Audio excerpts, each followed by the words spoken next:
once again for me to declare us live. Awesemo.com PGA Strategy Show, CJ Cup Edition. Myself, Ben Raza, here with Fantasy Golf Man Tim Frank. We're here. We're ready to go. We're not in South Korea. This is at Shadow Creek, which we're obviously going to talk about. But Tim, we got a little non-cut action this week. We could use that after last week. Yes, we could. Yes, I got my fair share of missed cuts last week. I was telling you before the show, I'm playing a little less volume because it's swing season, but I will say this. I've never in my life had no 5 of 6s, but I had a 6 of 6, and the 6 of 6 had Martin Laird. So it was really up there. But when you're asking one team to do the entire heavy lifting, it's a little far-fetched to get there. Yeah. Just a nice humble brag on the 6 of 6. I would have liked to get like a 4 of 6 or something. It was just a total disaster last week for me. To quote Kevin O'Leary from Shark Tank, if my lineups were a dog, they would have taken him out back and shot him. Wow, harsh. Was it what was it? Was it Decky? Was it Ricky? It was Morikawa. It was Ricky. It was Brendan Steele. I lost track of how many. Mostly Morikawa and Brendan Steele, who both shot 6 under. I don't know. It's a ridiculous tournament when your guys are shooting 6 under, not making the cut. But I guess you got to play better. I don't know. I don't know what the answer is. It was a crazy tournament. It's bizarre. I was saying also for a show, that was my highest scoring lineup ever, and that just shows how high that scoring really was. I've never seen a cut line like that. It's hard. To see guys that shoot 5 or 6 under, it's hard to be frustrated with them like that. Those are quality rounds of golf, and you're still not getting there in terms of making the weekend. Yeah, and I think that's something to remember going forward when we maybe look at some of these guys playing this week or in the coming weeks, and we look back at the Shriners at a missed cut. And, we always say not to make too much out of one missed cut, but especially that.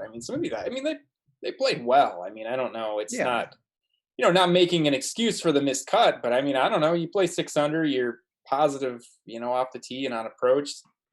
It's not really a bad week. So it's, not all missed cuts are the same. That's something I think you can really take it. We talk about that a lot. I think people overreact to guys missing on the number and things like that. And we see time and time again, guys that make it on the number. Then you look at the final results.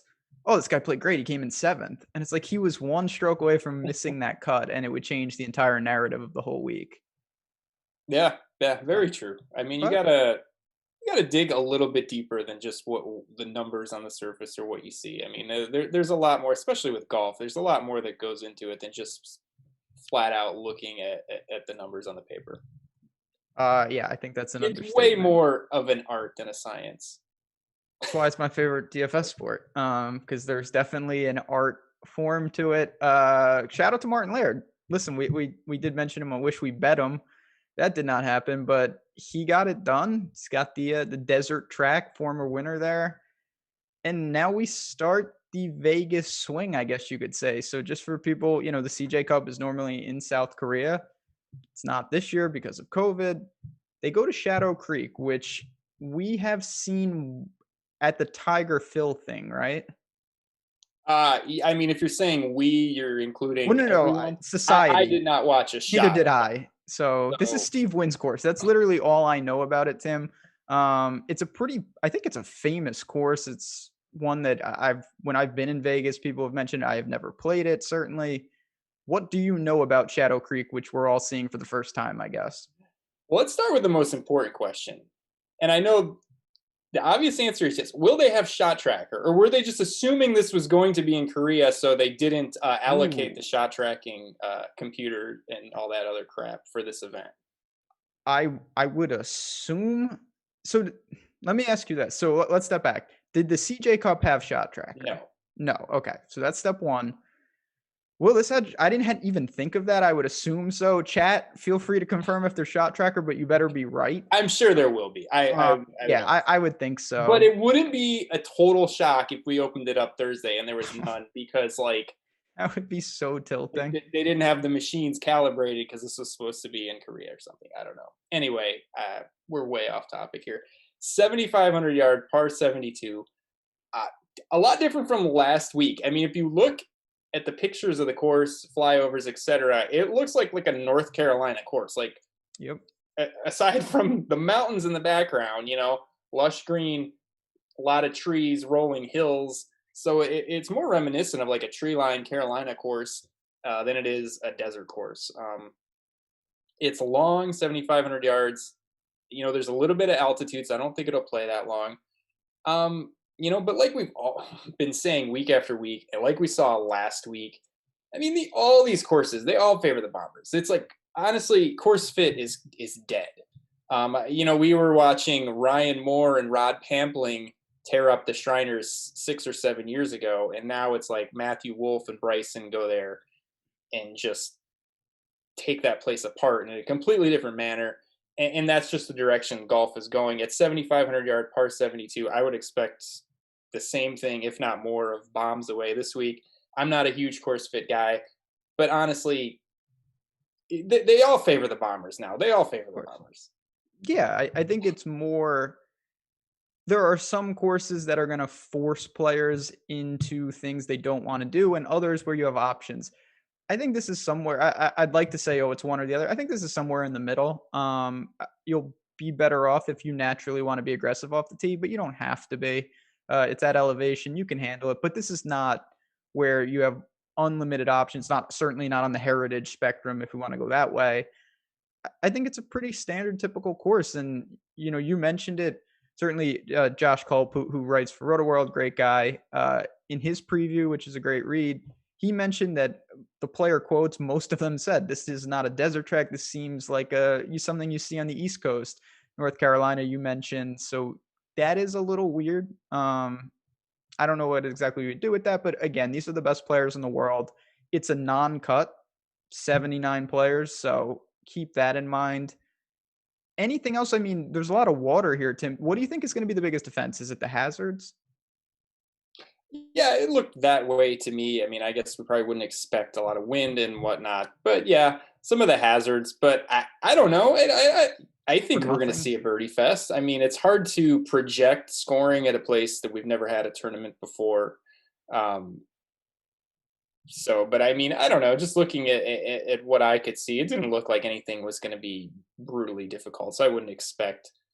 I'd expect birdies, maybe not on the pace that we saw last week, but 18 under, 16 under, somewhere around there, if not more. I don't know. It's impossible to project for me course fit, winning score when we haven't seen it. I mean, everybody can speculate, but it's difficult. I know that stupid Tiger Phil match or whatever was there, but I mean, what can't really take too much from that, if anything.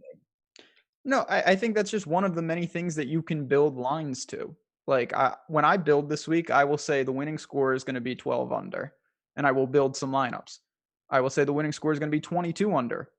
I will build different lineups with different guys, and then I hope that what my narrative is really comes to fruition, and the guys are right. We just don't know. Keep in mind these are better players this week, so that's going to help. Like if all these guys played last week, 30 under probably would have won. So these are really, this is almost like a WGC field in a lot of ways. Yep, I was thinking the same thing. Very good field. So, all right, now here we go. Well, there's only 70 something guys, so this should be easy, right? Let's kick it off. We got Rahm, DJ, JT, Rory, Xander, and the new addition to the 10K plus options. It's hard to say it's not warranted. Is Matthew Wolff. You've got 6 guys over 10K. You've got 2 over 11K. You've got basically all the best players in the world outside of Bryson, who I guess he's back in the lab. But what do you do to start off your lineups here? So for me, I've always put, or at least this year or recently, put Rahm, JT, DJ, and Rory kind of in the same class. I think they're a cut above Xander, definitely above a guy like Wolff. Mm-hmm. And for me, when they're all playing well, I mean, I rate their skill level equal, chances of winning or win equity equal. For me, and they all are playing well, I'll always kind of just defer to the cheapest guy, and that's Rory this week. And I honestly really like a lot of things about Rory. He, since the restart, he kind of wasn't playing that well, but wasn't playing terribly. But he's really kind of turned it on the last few events, still without truly contending. But since the restart, he hasn't missed a cut. He's had positive ball striking in every start, so that's 10 starts. Um, T12 or better in his last 3 starts. He seems to be kind of peaking. And the other guys have all played well. Rom won twice, DJ won once, JT won once. Rory just hasn't quite been there. I like the price. I think he's kind of peaking right now. So I think for me, he's the play at the top. That's right. Correct. I hope at least. I bet him. He's 14-1 on some sites. That's good enough for me in an 80-man field. It hasn't been the best year. When you're this good, you need to win. But you just mentioned it. He's actually been stable. Tee to green, rock solid. He's gained putting in a couple straight. You mentioned the 3 good results in a row. One of them was the US Open. That's the last time we saw him. He was not dealing at like it's a bad thing, obviously, but he had the baby situation. Now that's all behind him. I expect him to come out and play very well here, peaking up to the Masters. So I have no problem with him. The way I always look at these guys, I agree with how you did it. To me, JT is always the safest. Seems like even when he doesn't have his A game, he rarely crushes you. He's got something about these guaranteed 4 rounds, small fields, like he's excelled in things like that. So I don't mind it. For me, I certainly would start with Rory. What do you do with Wolf, though? Because of all these guys, you could say he's playing the best. I mean, the guy is absolutely on fire. Yeah, I mean, he deserves to be priced here. I think it's tough with these really young guys. I think their pricing is just real volatile It in is. the beginning of the career until we kind of get a baseline, right? Like Rory or DJ, they can have a couple bad events and they're not going to bottom out, right? Their price will go down a little bit and up a little bit, but we have a great baseline on where they should be priced. Guys like Wolf, Scheffler, Morikawa, you're going to just see so much volatility. It's like they're going to have 2 good weeks and they're going to bump up to 10K. They're going to have 3 bad weeks and they're going to be back down at 8K.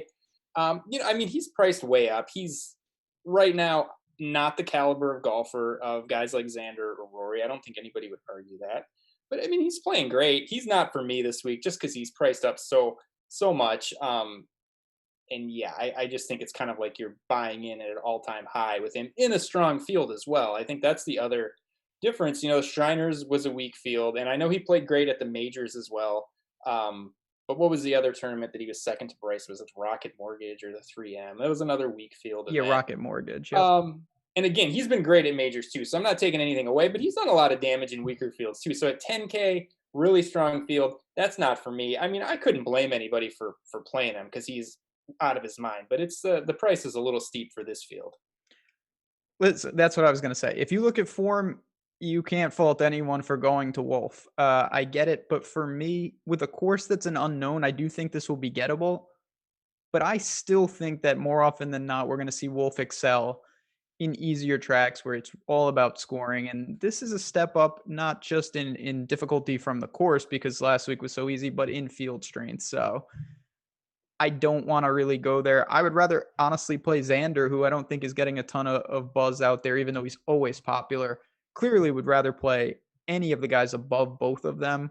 So yeah, ownership will determine some of this, but for me, Wolf towards the bottom of the big 6 here. Let's keep it going. We got a lot of guys in the 9K range for being a small field. Cantlay, who, Chad was talking about, kind of disappeared on Sunday. I thought he was poised to bury me even more. Then he did not. You got Brooks is back. Hatton flies over. Morikawa. Finau is here. I got questions on that for you. Floor is yours. What do you make of this 9K range? I dislike the 9K range a lot, except for one guy at the very bottom. For me, it's just I think the guys Rory, DJ, JT, Rom, obviously way more accomplished, way more win equity. I would rather, especially in a no-cut event, try and jam 2 of those guys in. I'm not saying that's the preferred lineup construction, but in my opinion, I would rather do that. I don't like a lot of guys here in the 9K range. I think there's question marks with all of them. It's weird that Finau, has it been addressed? I mean, it's like nobody's even said anything, or at least I haven't even heard anything. It's just like, oh, yep, he's back, even though he tested positive for COVID. Was it last week? Yeah, he pulled. I'm not sure exactly. Obviously, we'll keep an eye on Twitter tomorrow night. If there's any news, we will certainly give that to you on Live Before Lock. I was stunned to see him in. I thought no chance he plays. Yeah. So So I mean, for me, I would still wouldn't mind going back to Morikawa. Now he's coming off 2 straight missed cuts. I liked him last week, but he was fine. He shot 6 under. The approach game was a positive, and it was kind of the same thing we saw out of the last miscut. I'm not, if you look at the stats behind these 2 miscuts in a row, he played fine. I think 9,500 is decent price. I don't think people will hop back on him. Again, I don't love this range at all. My favorite play in this range is Hovland at flat 9, who I think is a really good play. T13 at the U.S. Open, where he gained 6.1 with the ball striking. T14 at the Tour Championship. That's without the starting strokes. I don't know where he finished with with the weird starting strokes.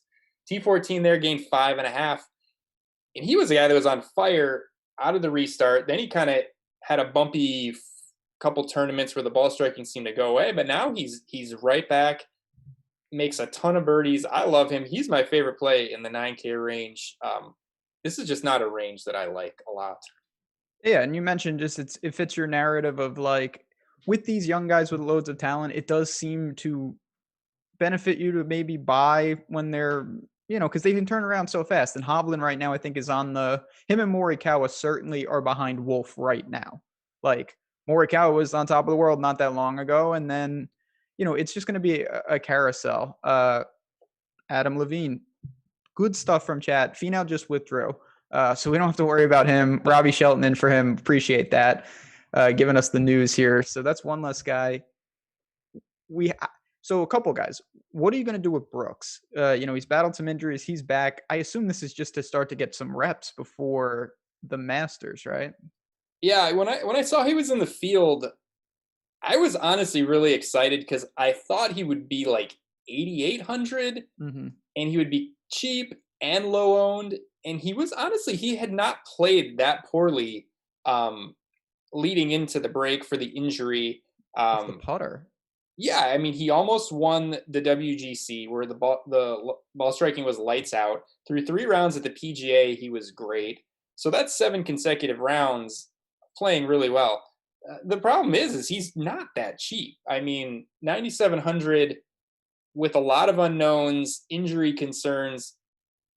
He'll be low owned, and I think he was playing fine before all of this happened, all the layoff, the injury, etc. But the price is a little steep. I thought he'd be cheap and low owned. Now I just think he's going to be low owned. So probably not for me this week.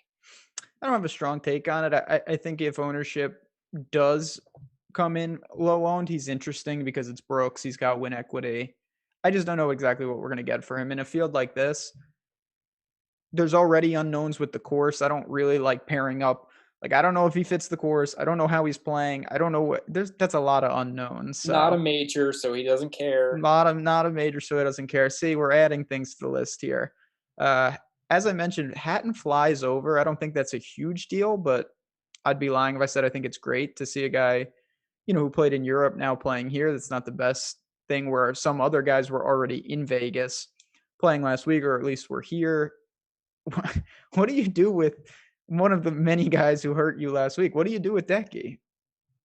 You don't play him. That was my mistake. I've been anti-Decky for quite a while, and I used to be pro Decky, and no, that was my mistake for playing him last week. He missed the cut. He's normally a guy that you can count on, and do you view a no cut event as some of these steady Eddie players who you think of as just cut makers? Do you think that they lose value and you're like less likely to play them in a no cut event because it's like some of their value is gained because they're always making the cut, and that goes away in a format like this? Absolutely. Guys like Rio, Paul Casey, when he was like very stable Kuchar. Yeah. Part of the reason that they fit your your builds a lot is because you have other guys with major upside, and you say they're going to give me a T25, and that's great. It doesn't really work like that here. It's not to say even a guy like Decky can't get on the doorstep. But part of the reason that you play him last week, obviously didn't show this, is that he's very stable. He kind of does what he does. Putter lets him down. He gains strokes, tee to green, and he has a lot of, 20. He was on a stretch of 21st, 22nd, miscut, 20th, 22nd, 29th, 3rd, 15th, 17th. Like, he cashed one top 10 ticket, but he cashed almost every week in a top 20 ticket. Yeah, I was thinking the same thing, and it sounds funny to say off of a miscut, but it's like I think some of his value is derived from It is. making a lot of cuts and in decent performances. But yeah, we don't really need that this week, and No. I, And then I'm you just look I'm off of him. I dislike him again. then you look at other guys. I think Hovland fits this a little bit, where they're gonna have more miscuts than you would think from a player of their caliber. But the scoring, the upside, things like that, it actually enhances them. I mean, Ricky, when we get to the eights, is another one like that. But I'm trying to delay the inevitable about talking about him. Is there anyone else in the 9K range that you want to get to before we move on?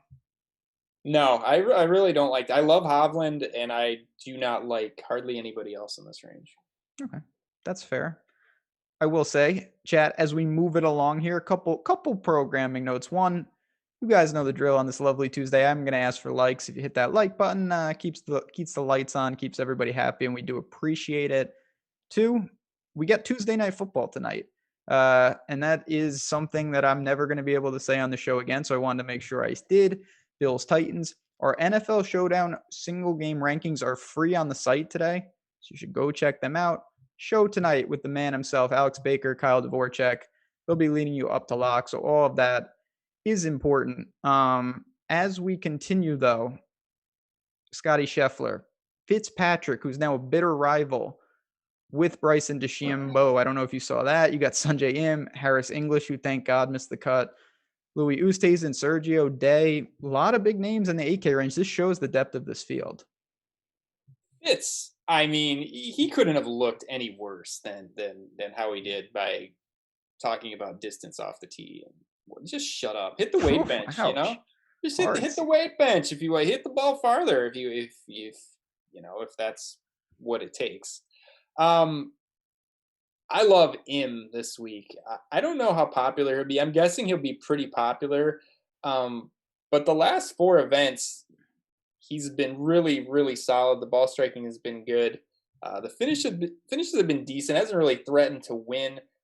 He was T13 last week, gained almost 9 strokes with the ball striking.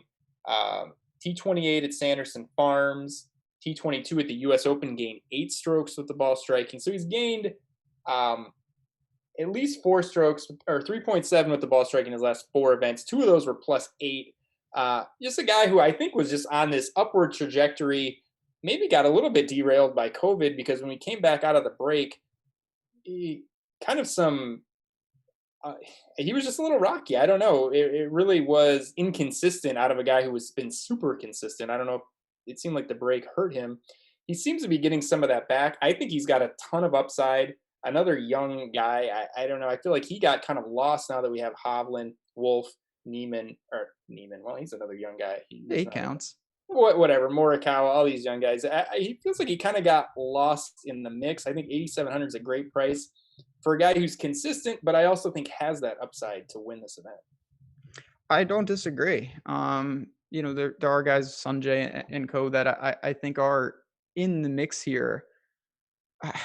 I tell you what, though, this is a range that's just so hard for me to organize, because you have such a stark contrast. You have like seasoned veterans of Day, Sergio, Usti, and then you have the Schefflers and Ims of the world. Like, I have trouble when you like that, just because it's not that they play so different. They just are kind of different in terms of upside and things like that. And we even saw it last week. Guys like Day, Decky, there's something about those really low scoring environments that doesn't seem to suit them as much. But I'm with you. I'm with you on Sanjay heavily. Another interesting guy in all formats, betting as well. Tee to green, fantastic last week. As we work down a little, what do I'm gonna try to abstain. What do you think is up? I mean, Ricky, if you look at his stats, obviously he lost like 8 strokes on the approach, but he hit it in the water a bunch. That's gonna ruin your strokes gained approach.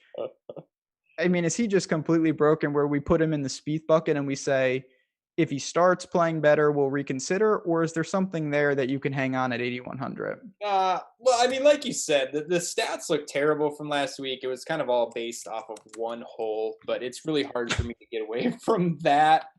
And yeah, he just seems slightly broken, not to the point of speed. I don't think No. anybody's that broken, but I don't know.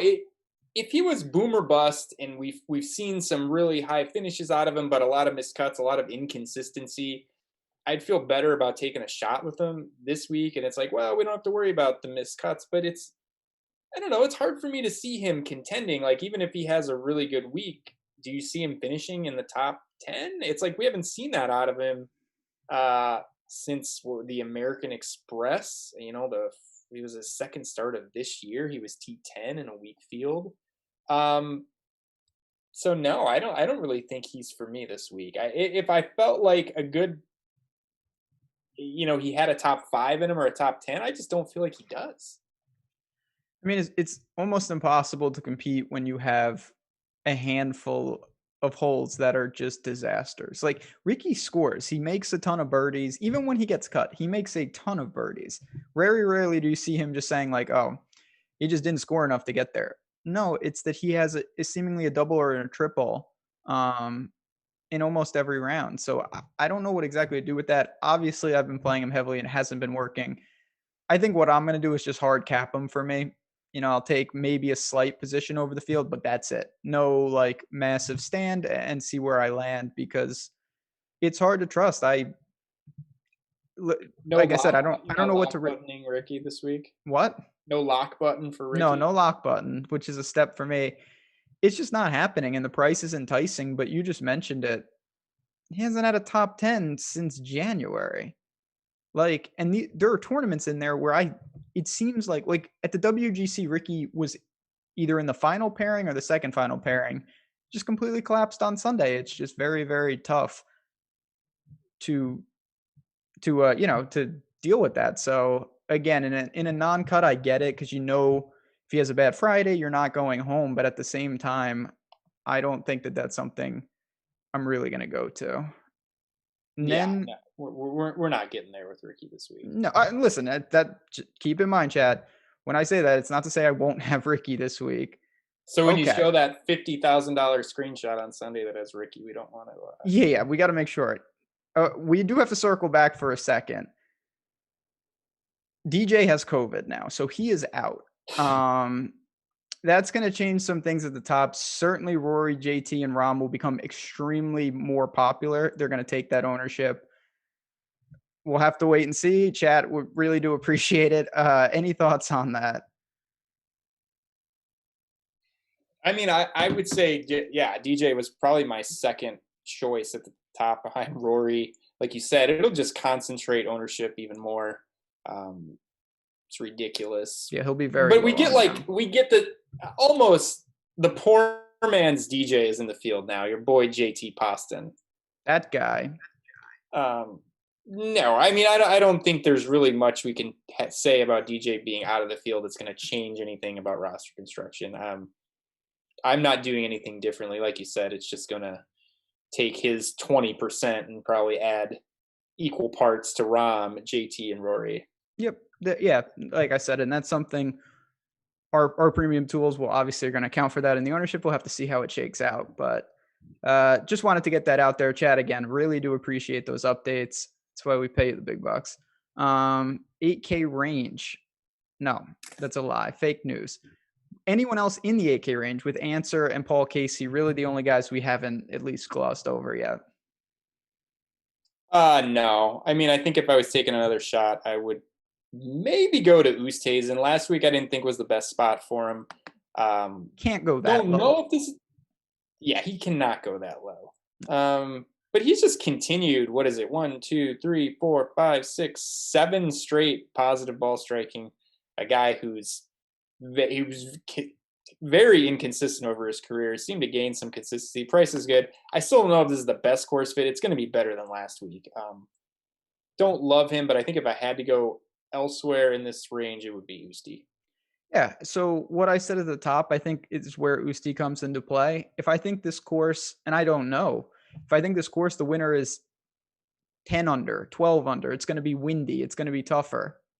He finds my way into some of those lineups. You mentioned the form is great. Tough conditions are certainly a benefit for him. If I think it's going to play like the Shriners, I don't have a lot of interest just because there are other guys in that range that can really score. If I think it's going to play like the Shriners, I don't have a lot of interest in this tournament, to be honest That's with you. excellent strategy. Um, yeah, maybe I'll just run back my Shriners lineups with the few guys that played both and see what happens. Yeah, why doesn't Party Marty get in here? Get him in here. I know. Yeah, he's too good for this field, honestly. Um, but that's neither here nor there. Brendan Todd, your boy, right ahead of Justin Rose. What a world. Do you know the odds I could have given you that we would see that like 4 years ago when Brendan Todd would have been negative 2,000 in this field? Unbelievable. And Todd just continued at the end of the year to play well. Like he I mean, everybody was just waiting for him to just go back into the hole and die. But he continued to play well. Not for me this week at 7,900. I don't know. I think there's just he's tough. I mean, he just does not fit today's game. Overmatched, I think, at a lot of courses. I don't know if this course, like we said, we don't know if it's going to favor the Bombers, but I mean, it's tough. He's a more consistent version of like a Wesley Bryan. There's going to be very few courses that really, really fit him, and I don't think this is one of them. I mean, he can compete, but he has to gain legitimately 5 to 10 strokes putting, and he did that in 4 out of 8 events. That's ridiculously unsustainable for anybody. Great putter, nobody's that good though. Yeah, I mean, he's just it's just harder for him. I mean, the Of game course. he has to play better than a lot of these guys to finish T15 in a field like this. I mean, this is what we talk about a lot with in terms of the strokes gain data. Rory, Bryson, Hovland, even if they are off horribly, they're probably going to gain a stroke or two off the tee. The best putters in the world, when they're off, are going to lose 2 or 3 strokes putting. It's just different. It's certainly not as repeatable, and that's where it's tough with Todd. So I'm with you there. What do you make of Justin Rose though, who's another guy? He played in Europe last week. Obviously, the price mid sevens is appealing, but the form is certainly not. Yeah, so he's a guy I would say kind of on the opposite side of the coin as a Ricky. Inconsistent, but at the price, he's flashed some decent finishes recently. I wouldn't mind taking a shot because I think the price is good, and I think if he's playing well, we can get a top 10 out of him. I don't know, for whatever reason I don't feel like that with Ricky, so I'd rather take the shot with Rose. Um, he's missed cuts, but hey, we're getting 4 rounds. We don't have to worry about that missed cut, and I do think he has some upside. The price is good. Not ideal that he's coming over from the BMW, but I don't make too big of a deal out of that. Yeah, I don't love it. Like I said, I can't. Why would you? He's done that more than his fair share of times, though. This is a veteran who's played on both tours. And when you look at the strokes gained, it does glean some hope that it's not like he has a massive problem in any area. He's just not consistent in any area. But he gained 5 strokes on the approach 2 events. 4 events ago, he gained 7 strokes putting. He's gained off the tee in 3 straight. It's all there. It's just not firing on all cylinders. So we talk about that a lot on the show. I don't mind that.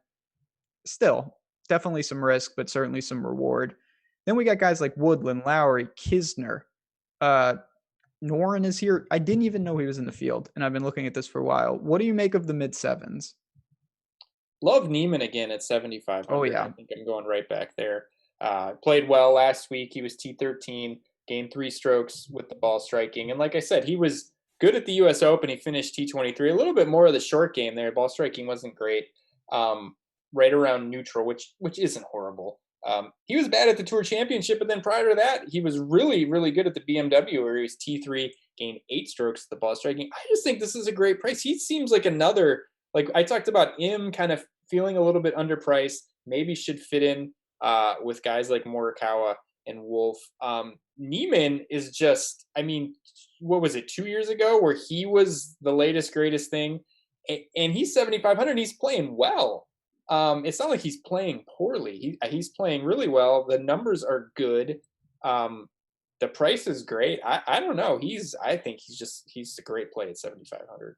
There's no red flags in my mind. You're going to get 4 rounds for a guy that can really score. The putter has been good. He's going to gain off the tee. The spot where he's struggling is his strongest suit. When this guy came on, his irons were like breaking data sheets. Right now, he's lost on the approach in 3 straight. That'll regress positively. Will be this week. I have no idea, but we know that he's a good ball striker. I feel confident saying we have seen enough of Niemann to know what kind of player he is. So 7,500. I think you could argue this is probably a hot take. I don't think it's that big a stretch to say he could be in the same caliber as Wolf and Morikawa. I don't think it's a stretch at all. I mean, look at people what he think did. that's a stretch, believe me. Well, look at what he did when he burst onto the scene. He had like 3 or 4 events, big events like Memorial, where he was in like the top 5, top 10. And granted, he was striking the ball and putting out of his mind. Out of his mind. Came back down to earth a little bit, but then he won an event. And like I said, I mean, these young guys, their price is volatile, but he just seems like, I mean, he's a talent. There's no doubt about it. He was the number 1 ranked amateur. Yes. He came out of the gate hot and contended in good fields on the PGA Tour. Like immediately, he won a PGA Tour event. I mean, this kid he's really good and he's playing good. It's not like we're talking about all this stuff and he's playing awful and we're just trying to buy low. He's playing great and the price is good. Yeah. He was 8,100 last week. 75, I think, is too big a drop. I know the field is stronger, but more than reasonable. What do you make of Woodland? He's a guy that's been, I think, pretty quiet this year. Obviously had a breakthrough. The form has been bad. Hasn't had a top 20 since Workday back in July. Aggressive, he can handle a long course, but you just not feel it. The price stuck out to me when I was like, damn, Woodland's 7,700. Mm-hmm. But then when I just looked at the finishes, I looked at the stats, I just really couldn't come up with anything that said he was a good play outside of just really long-term form, overall talent, etc. So I mean, I wouldn't doubt anybody for playing him. I mean, I think it's 7,700, great price, but it's hard for me if I don't see it in the finishes, if I don't see it in the stats. As a guy that doesn't make a ton of lineups, it's hard for me to just say, oh, we'll take a sprinkle of Woodland. It's like I really need a good reason to play almost everybody that goes in. Mm-hmm. In him, outside of just really long-term form, I don't see it. Problem I have with Woodland, and again, like you said, would I fault anyone for playing Woodland? Obviously not. I like Niemann much better. That's not even close. If I was going to take a complete flyer, I would just take Rose. I think they're similar. They're not playing well. I know they can do it long-term better than their price. I like Rose more than Woodland in that situation. And we've seen Rose with good finishes since the restart. We haven't seen that out of Woodland. So it's like, yeah, well, you're taking a flyer with Rose, but it's a lot less of a prayer because we've seen, he was good at the PGA. He was good at one of the events, like right out of the gate. I don't remember if it was Travelers or RBC or Colonial. But we've seen it from Rose. Like Woodland, you're really going to have to go back to find a good finish. For me, one of my other favorite plays is Bubba at 7,300. I mean, is this a Bubba course? We don't know. He's playing good. He's been consistent. I honestly wish this was not a I wish it was a full field event with a cut, because I think people are going to gravitate to guys like Bubba. They're going to say, oh, no cut. Like, we got to play these crazy scorer bomber guys. Oh, Bubba. And honestly, I feel very confident. He was T13 at the U.S. Open. He gained 10 strokes ball striking. He was T16 at the BMW Championship, gained 4. He was T18 at the Northern Trust, gained 2.2. He was positive. He gained 4.4 at the PGA. Positive ball striking in 6 of 7. 2 times he's gained 10 strokes with the ball striking, which is like off the charts amazing. He's been good. I mean, the price is great. No cut event. You don't have to worry, but I'm not worried. Like I said, I wish there was a cut because I feel like people are going to kind of gravitate towards him. I agree with all. I mean, I'll put it like this.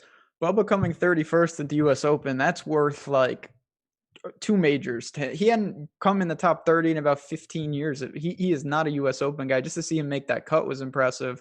And if he had a short game, he would have been contending. Oh, my God. Yeah, he couldn't putt at all. It was just the putter. I have no problem with Bubba. The other thing, and this is a good and bad thing, I think the range is terrible that he's in. So he's going to be popular in my mind just because of that. Guys next to him, Noren, Poulter, and Spieth. Horschel, Harmon, Siwoo. I think that's a little better, but no one really, when you think bombers, and I think a lot of people will, the next bomber is Kokrak at flat 7. Yeah, he is. He's stuck in with a lot of guys that are quite different golfers than he is. How much Spieth are you playing? The same amount I've played for the last 2 years, 0. Yeah. Mm-hmm. And it's working nice. I actually bet, as sad as it is, I bet against Spieth in a head-to-head already. It's just I'm starting to feel bad. I mean, he's not even close. I know that he's had some finishes, but if you look at the numbers, there's just nothing there. There's nothing there. I mean, to say at 7,300 he's even a thought for me, and it's not like a. I know sometimes we get stubborn, we get personal, like I hate this guy. I mean, there's nothing there in any of the numbers that tell me he's anywhere close to being a good play. It's true. There's other guy, Billy Ho, Si Woo. I looked at their strokes gained. Nothing stands out in either way. I'm not strongly against it. I'm not strongly for it. So for me, and this guy kind of fits in when we were talking about like Kuchar, Grillo, like a steady Eddie type that I don't maybe loses a little value, but Munoz has been good. I mean, he keeps playing good, and it's like I don't know, we don't really want to. I never play the guy, but he's T30 in his 5 of his last 6, positive ball striking in 5 of his last 6. Every positive ball striking performance was at least 2.4, so it's not like he's just squeaking out a little bit. I mean, he's playing really well. Like I said, I don't know, is he going to contend in this field?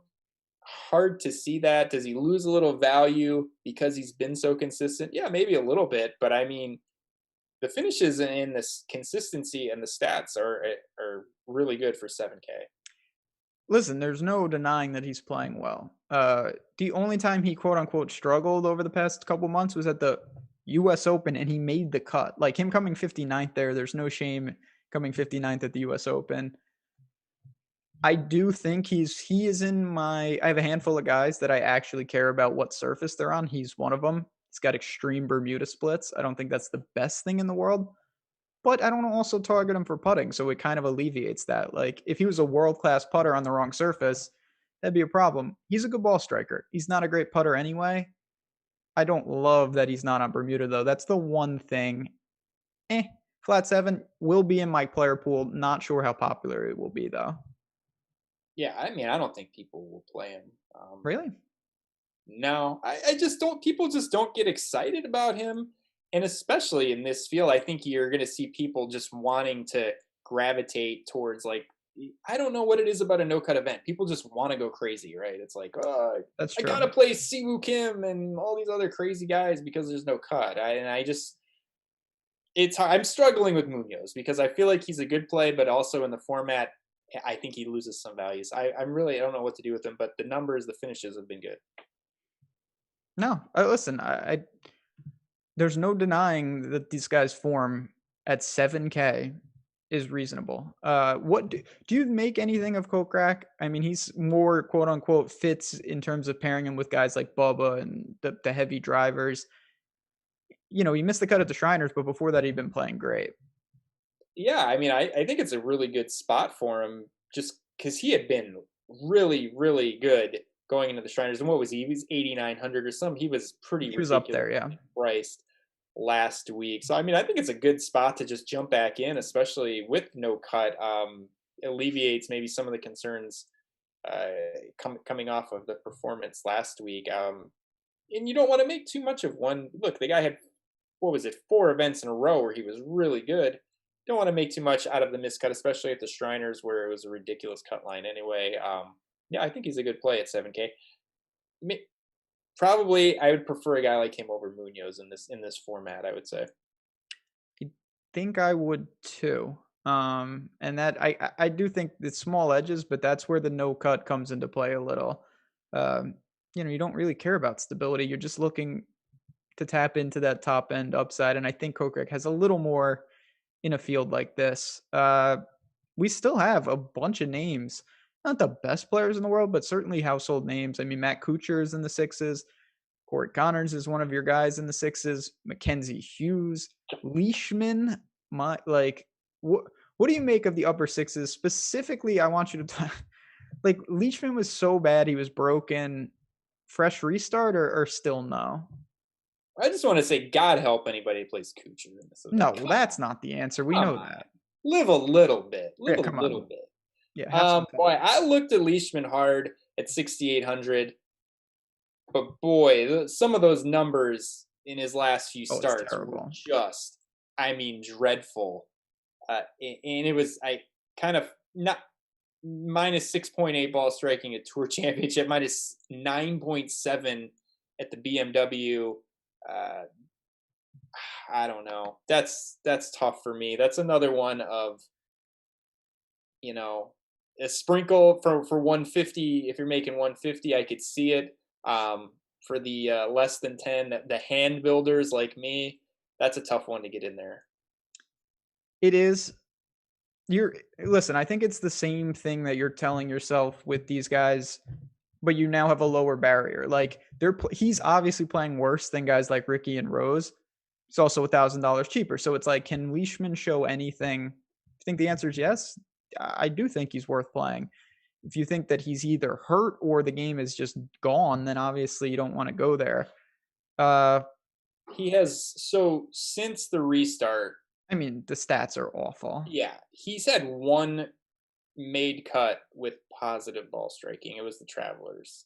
Everything else is either miscut or massive, massive negative in the off the tee and on approach, which is, Yeah, I mean, that's he tough. was, and he was being forced to play because like he had extended deep into the FedEx Cup, and he was just coming in He last was upon playing like last. a guy that was forced to play.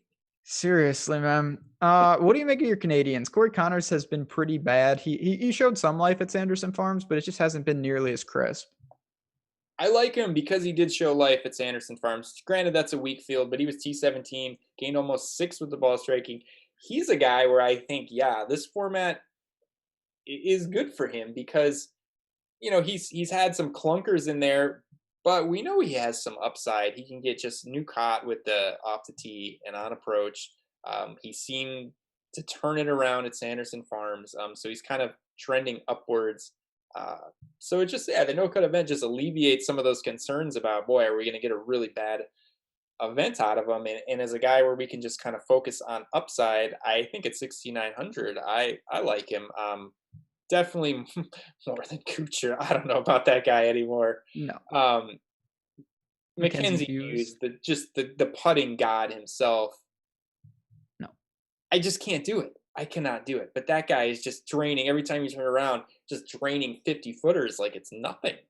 Yeah, He's it's on like a insane. Spieth esque run when Spieth was winning everything, except he's not. The ball striking isn't there, but it's like every time you turn around, the guy's just draining bombs all over the course. I've never seen anything like it. It's truly insane. I can't play that. Good for people who have played him and stuck with him, and they've been paid off. I just I really have trouble with guys like that because they're consistently in when you project them with stats, they don't show up. Like his stats are non-competitive off the tee.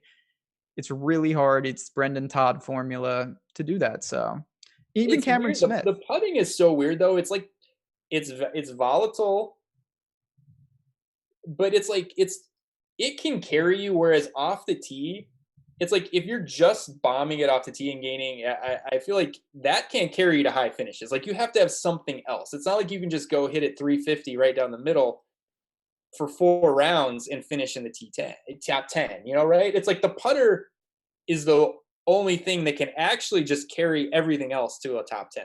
It feels like. Oh, for sure. Because you're It's not just that gaining 12 strokes off the tee. no, you can't, but it's a lower both sides of it. Like you're going to gain off the tee if you're a good driver though. Right.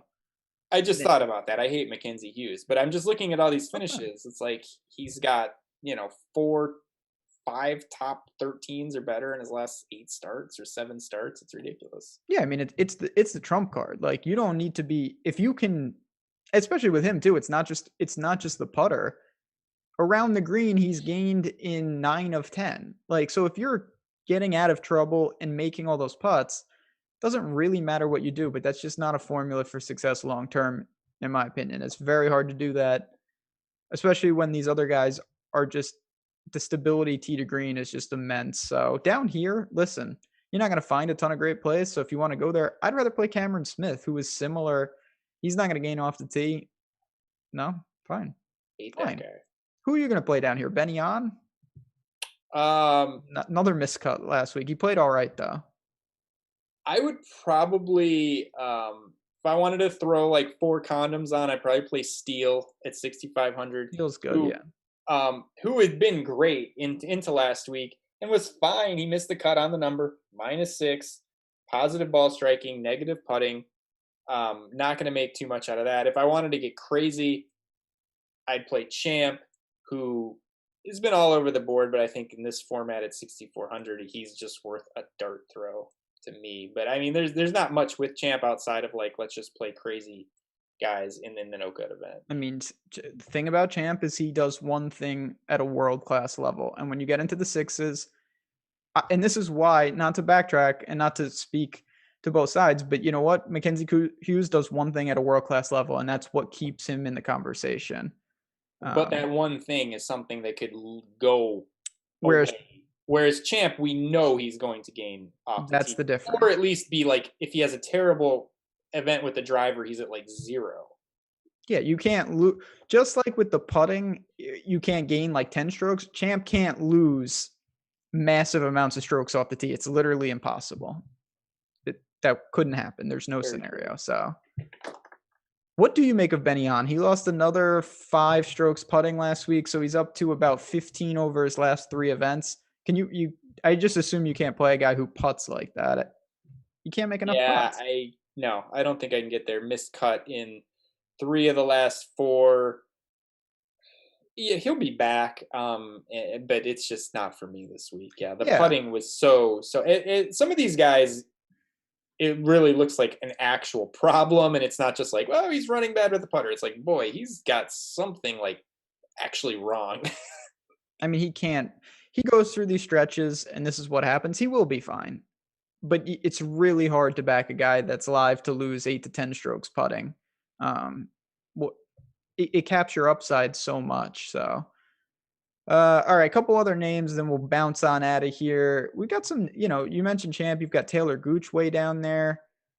You've got the 18-year-old Korean that a lot of people, were very impressed with in Jung-Hoon Kim. Is there anything in the low 6s that you think you'd be comfortable? If you say you want to pair Rahm and Rory or something, what would you do? Yeah, there's one guy, and I can't believe I'm going to tout him because I actually hate him. Goes all the way back to when I used to do a podcast with Davis Maddock in my fantasy insider days because he loves this guy. It's Tom Hoagie. And I know, like, 6,100, hate the guy, but he's just freaking pops up once in a while, plays well, T30 or better in his last 3 starts, positive ball striking in his last 3 starts, plus 4.5 last week. I mean, for 6,100, you can't find anything better than that stats-wise. I mean, are there guys who maybe have some more talent than him? Obviously, yes, but from a stats and a finishes perspective, you're not going to find anything better than that. So, I mean, I'd be comfortable with him as like the last guy in, least likely to. That's how I'd put it. He's the least likely to kill you in this range. I don't know if he has the most upside, but I don't think you're looking for upside down here. It's like we've jammed in all the studs. Who's the least likely to kill you? I think it's Hoagie. So the way you have to think about it, and this is how I would, if I jam to the point where I need someone in this range, I'm going to assume most of the big time placement points are gone by my own guys. You know what I mean? Like, that's a good way to think about it. Like, okay, Rory and Rahm and somebody else, they've taken the major placement points. So there's not that many spots up for grabs. Then it just becomes, can he make some birdies? Can he come, not in the way back? Can he grab a couple placement points?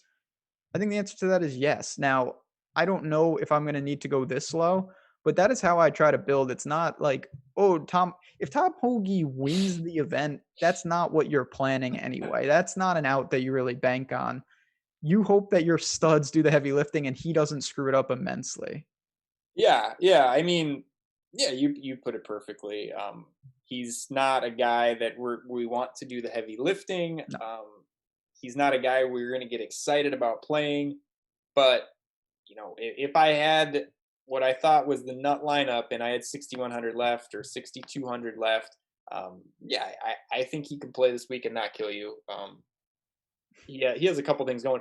There's some other guys, yeah, like Gooch. Sure, could Gooch go out and be on fire like we've seen him do once in a while? Sure, but he's been awful. He's been okay. It's kind of all over the map.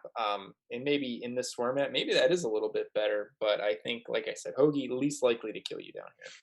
Yeah, listen, there's different profiles even when you get to the 6K range, but more often than not, I just want someone to who can just cancel and give me a 5v5 chance because I probably like my other 5 guys if I'm playing here. So that's my really kind of my final thought. We talk about this all the time with non-cuts. It's a fine line. Don't play guys just because you say, oh, well, I'm going to get 4 rounds. Like there still should be a reason.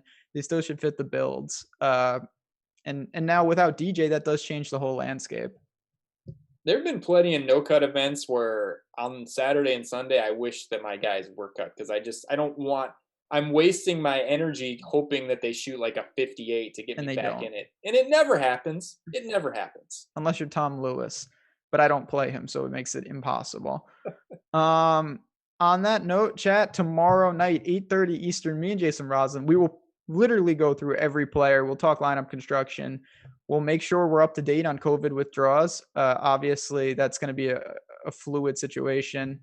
One last time, I just want to say a couple things. One, we appreciate you guys stopping in. Hit the like button on your way out. And remember, Tuesday Night Football tonight, Alex Baker, Kyle Dvorchak, leading you right up till lock. So we expect to see you guys there. Good luck this week. Appreciate everything, and I'll see you guys tomorrow night for Live Before Lock.